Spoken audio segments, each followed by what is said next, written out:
Welcome to Thoughts of War. My name is Bart, a nonviolent follower of Jesus. In this video, I'm going to cover John chapter 2, verses 15 through 16. This is part of a series that I'm doing on a nonviolent perspective of scriptures. If you've not watched my other videos, I'd recommend that you go and watch those first. They build up to this one. And so the reason this is important is because in this particular scripture, Jesus appears to use violence. And if Jesus uses violence, then is that justification for Christians to use violence? And so in John chapter 2, verses 15 through 16, it says this. It says, "After making a whip out of cords, he drove everyone out of the temple with their sheep and oxen. He also poured out the money changers' coins and overturned the tables. He told those who were selling doves, 'Get these things out of here. Stop turning my Father's house into a marketplace.'" And so the reason I'm covering John chapter 2 in this particular order is it's used in a particular book to justify the just war theory and to actually say that pacifism is wrong. So this is a quote from Dr. Ashford's book. And again, I want to say I'm not, I don't want to appear like I'm attacking Dr. Ashford. My family and friends, co-workers, church members would all use these exact same verses to justify why Christians should use violence. And so I'm just using this because it kind of provides me a guide and an order to answer these questions. But it mentions that Jesus was not a pacifist. He used violence to cleanse the temple. And so that's why this is pretty important. If Jesus used violence, then Christians use violence when they are justified. And so he goes on and says he told his followers to bring a sword, Matthew 10. So I've did a 4-part series on Matthew chapter 10. Please watch that before you watch this video. And it says he commanded his disciples to carry a sword, Luke 22. And I also made a video on this one. Now, when I argue that Jesus, I want to make the case he probably did not use violence in cleansing out the temple. But I could make the argument like I did in Luke 22. And what I mean is, this is something he did fulfill Scripture. One thing I didn't mention was the verse right after verse 16. It says, verse 17, "And his disciples remembered that it is written, 'Zeal for your house will consume me.'" So it could be something that Jesus did this just to fulfill Scripture, and I'm not going to make that argument here. Also in this note from the book, it says, "And promises to use deadly force against his enemies one day," Revelation 19. So I also did another video called Palm Sunday, where I briefly addressed this Revelation 19, 11 through 15. And another argument I feel like I could use with the Jesus cleansing out the temple was Jesus did, in Revelation 19, he does kill his enemies. And so I could make the argument that although Jesus did, his army did not. Jesus killed his enemies with just the word from his mouth. He could speak it and they were dead. But his army did not have to fight because Jesus did the fighting. And I could make the same argument here that maybe Jesus could use violence, but he's the king.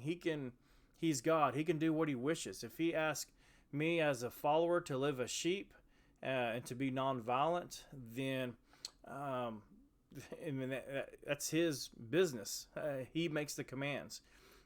However, I'm not going to use that argument either. I'm still going to believe that Jesus was nonviolent in the cleansing out the temple, and that's the argument I'm going to make. And he is, let's continue. It says, "And he and his disciples after him interacted with many military men, and not once did he even hint that their profession was inherently sinful." So we're going to look at that in my next couple videos. So the reason these are important is this kind of gives you an overview of all the verses that are used to justify violence or justify Christians using violence. I'm going to make the case that we are to have the attitude of Christ. And when Christ came the first time, he did not use violence. Instead, violence was used against him. And so how are we going to go? So first, let's look at this again. And again, I'm not going to be able to say I can make 100% for certain case here. This is more of my 2 cents. Take it for what it's worth. But let's look at this. The Jewish Passover was near, and so Jesus went up to Jerusalem. in the temple, he found people selling oxen, sheep, and doves, and he also found money changers sitting there. So people are in different categories. Some were selling oxen and sheep, some were doing money changing, some were selling doves. 3 different groups of people.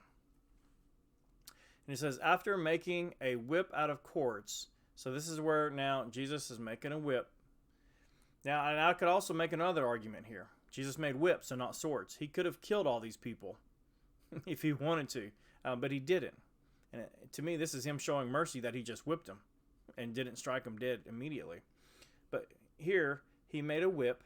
He drove everyone out of the temple with their sheep and oxen. He also poured out the money changers' coins and overturned the tables. He told those who were selling doves, get these things out of here. Stop turning my Father's house into a marketplace. So the image that I think Dr. Ashford and those who wish to advocate for just war, they're going to use the imagery that Jesus made this whip and he started whipping people. That he started, the people were selling oxen and sheep, he started whipping them, he started whipping the money changers, that he was hitting people with this whip. Now I'm going to make another argument. I'm going to make the argument that he didn't use the whip against people. He used the whip against the animals. Now some of that just because comes from thinking the way I think a farmer would think.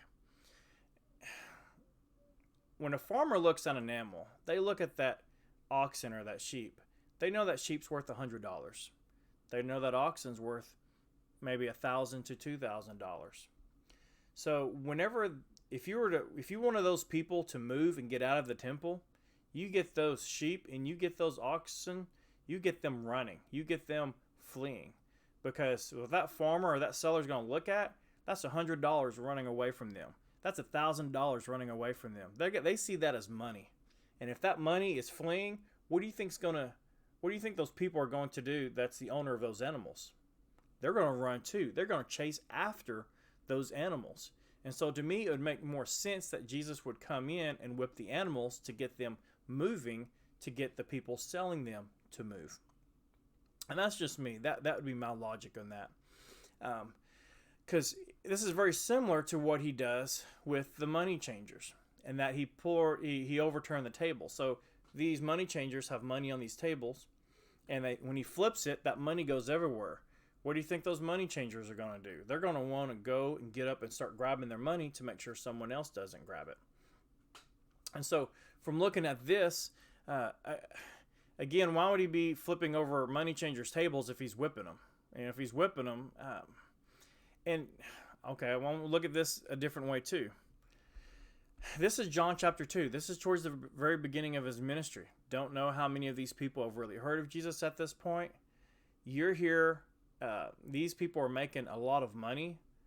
Unless Jesus just used some type of supernatural power, if he came up and started whipping me and I own these sheep and oxen, he just started whipping me personally. And I didn't know who he was, but here I am this is my biggest, this is Black Friday for someone who's selling animals at the temple. This is the biggest sales day of the year. This is Passover. You're not going to make more money all year round probably than what you're going to make this week. So somebody comes and whips me, what do you think I'm going to do? I'm probably going to get my friends and we're going to beat them up. We're going to, unless Jesus just uses supernatural powers to, somehow keep people from attacking him. If you started whipping people, I'm thinking most people are going to turn around and, that one person whipping, but if you get a lot of people, you're not going to be able to just move a lot of people doing that. However, if you're whipping animals and you're getting them running and you're flipping money, you're flipping the tables over, they don't have time to mess with you. They're chasing after the money. They're chasing after their animals. So to me, it's more logical from my point of view, and this is the way I think that most people who believe in nonviolence would read this, that he was using the whip against the animals. Also, he was overturning the tables. So again, I don't think he was whipping the money changers. And notice, here's another reason I would say this too. What about those selling doves? What did he ask of them? If he was just whipping people, wouldn't he just whip those people who are selling doves too? Wouldn't have they just hey, I don't want to be whipped and just run away? But that's not what happened. He told them to get these things out of here. So this is kind of interesting. He's being really nice to these dove owners, because with these other, with the sheep and the oxen and the money changers, they're going to have to go chase after those things that they value. But Jesus could have opened up the cages and tried to set the doves free and run them away, but he didn't do that. Instead, he told them to, hey, you need to take your doves and have them leave. So again, that gives me, in my mind, I would think that Jesus is not whipping people, because why would he be asking the people selling doves just to leave? So again, that's my logic, the way I would read these. And so the question I like to ask is, one, how we define violence, because this is where, yes, Jesus was, I think, technically using violence, if you use that definition. Behavior involving physical force intended to hurt, damage, or kill someone or something.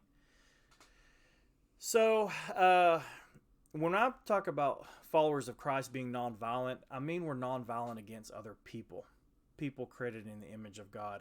I'm not talking about us being nonviolent against animals. I'm a meat eater. I eat steak. I eat chicken. I know to kill those animals, that is violent. So I'm not talking about violence against animals. And so you could make the case that Jesus was violent, yes, but I would say in this case he was violent against animals, not violent against people. And so, and notice there's a couple verses I found on whipping. And so there's verses where the whip is used against people. There's verses where the whip is used against animals. So I guess you could probably make the case either way.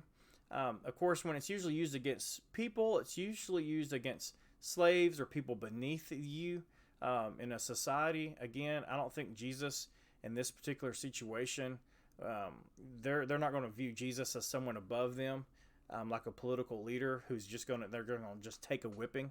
I think these people would have fought back if they did not know who Jesus was, or if Jesus didn't use some type of supernatural force there. I want to make a difference between two people who believe in nonviolence. They may actually use force.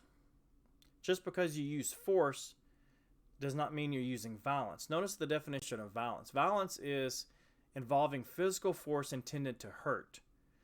So my son is about to walk out into a street. I reach out and grab him, and I use force to pull him back.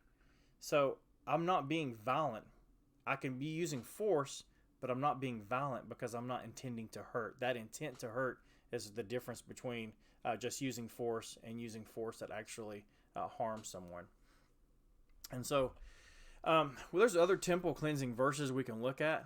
John is the only one that mentions Jesus making a whip.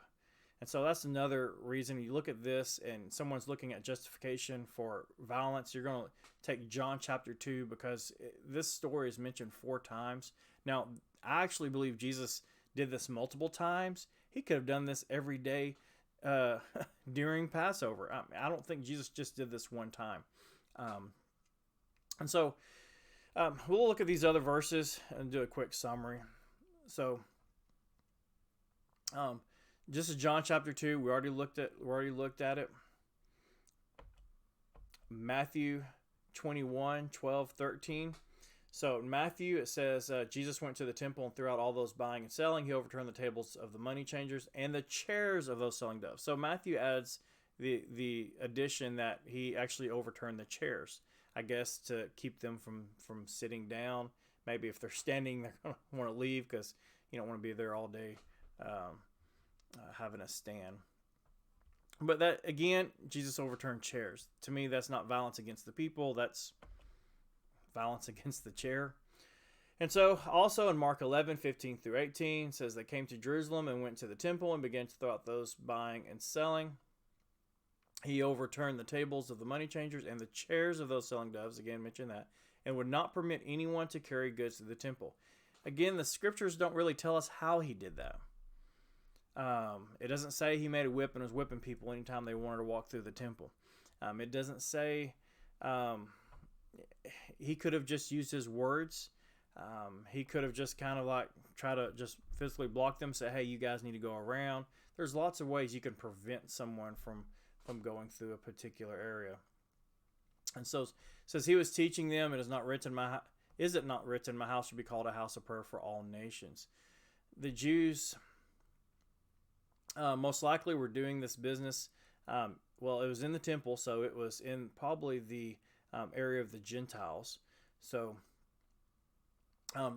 this should be an area where the Jews are praying for the Gentiles, where the Gentiles should be coming to the temple and to be praying to God. And this has really upset Jesus that they've turned this into a marketplace. And let's keep going. And so in Luke 19:45 through 48, it says, he went to the temple and began to throw out those who were selling. And he said to them, it is written, my house should be called a house of prayer, but you have made it a den of thieves. Every day he was teaching in the temple. So Jesus was in the temple every day. So people probably came to know who he was because he was teaching, I'm sure, unlike anybody else who was teaching at that temple at that time. And it says the chief priests, the scribes, and the leaders of the people who were looking for a way to kill him, but they could not find a way to do it because all the people were captivated by what they had heard. So now Luke 19 is different from John chapter 2, because Luke 19, this is at the end of his ministry. This is right before he's actually going to be crucified. John chapter 2 is the very beginning of his ministry. Again, this is something I think Jesus probably did every year during Passover. John chapter 2 is probably just records the first year that he did this. These other verses, the synoptic gospels, just record him doing it during the last year, last week of his life.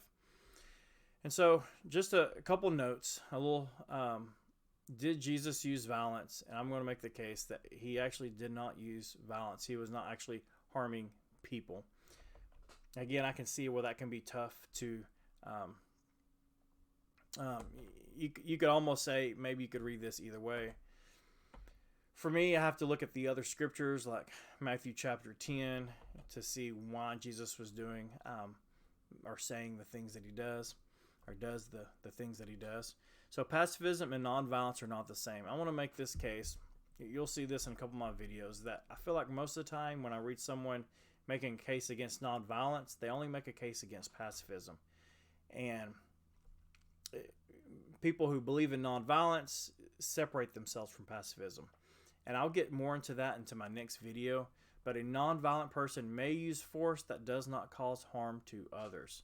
So that's going to be the big difference. Sometimes people think of pacifists as they're just the hippies that are telling, no war, nobody can fight, everybody just needs to lay down their swords. This is definitely not what I would call Christian nonviolence. This is not what they believe. It's also not what, and I use the term nonviolence. Sometimes you may hear the term biblical non-resistance. You may hear the term nonviolent action, nonviolent resistance. There's all kinds of terms that are used, but we would say those of to believe in nonviolence were different from those who are pacifists. And I'll make that clearer in future videos. And why I believe Jesus did not use violence against people, because I think it's easier to move people if you move the items that they value. So because he was moving those animals, because he was moving those coins, the people were having to chase after those animals, chase after those coins. They didn't have time to fight back against Jesus and to keep him from doing what he was doing, because they were chasing after what they value. And because he told the dove sellers to remove them. Again, if he was whipping them, he wouldn't have been telling the dove sellers to remove them. So as a whole, what I'll say is Jesus used a whip to drive the oxen and the sheep from their pens. I do not believe that means that Jesus was violent towards the people.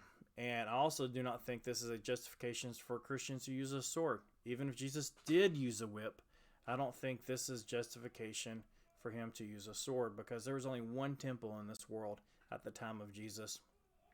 And he used a whip and not a sword. And so, again, I don't think this is justification for Christians to use violence. And so where do we go from here? Well, I want to cover, I'll probably do a couple more videos on Jesus and his talking with the soldiers, and so with the military men, And so the point that Dr. Ashford makes says Jesus interacted with military men, and not once did he even hint that their profession is inherently sinful.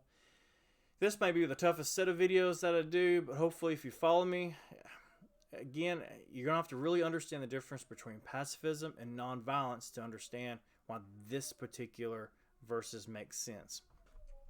And so please come back, check back. We're going to definitely cover these verses. And after this, I'm going to be open to kind of jumping around to doing some other verses. I may even jump to end times, but if there's definitely any verses that you want to see, you want clarification on from a nonviolent perspective, or I may have to go back and clarify some of the verses I've already done or expound upon. And so, anyway, come back, and thanks for watching.